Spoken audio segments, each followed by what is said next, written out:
Becoming a father gave me a love I didn't know existed. It also gave me a fear from the threats of a mother whose favorite one was taking my son away. They don't call it kidnapping when an unwed mother disappears with a child. Grief, a keen mental suffering over the loss of someone. And I know no other word to give to the anguish that submerges me. 5 stages of my grief after my son was taken away. 1, I was taught to love God, and it was the greatest love of all.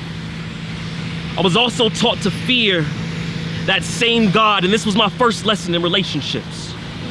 So when the mother of my child treated my flesh like a sinful city that needed to be corrected, my obedience was religious, and I wanted to leave.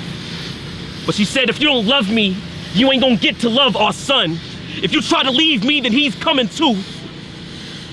So I stayed, but she still left, without a word, without a picture, nothing.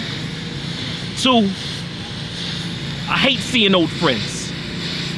They always bring their questions with them. Those sharp, piercing daggers. They ask me, how's your son?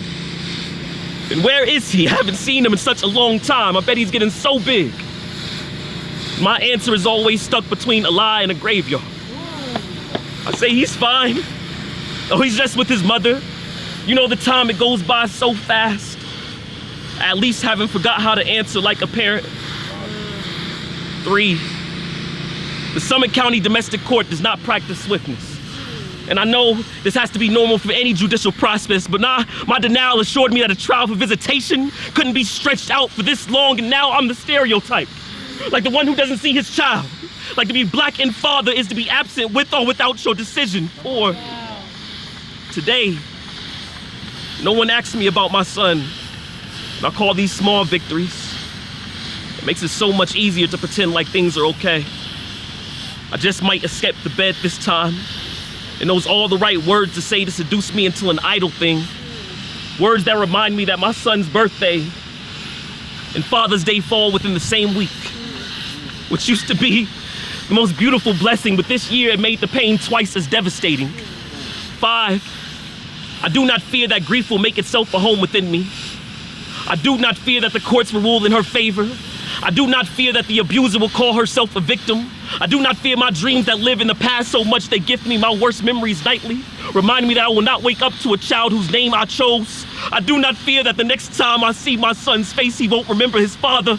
I do not fear, I do not fear, I do not fear. I say this out loud. I heard you speak a lie long enough, you'll start to believe it. I don't know how to find acceptance over this, but I promise I'm trying. I promise I'm trying. I promise I'm gonna see my son again. One day. Make some noise for poets! Yeah! Y'all, you have been blessed by 50 poets so far.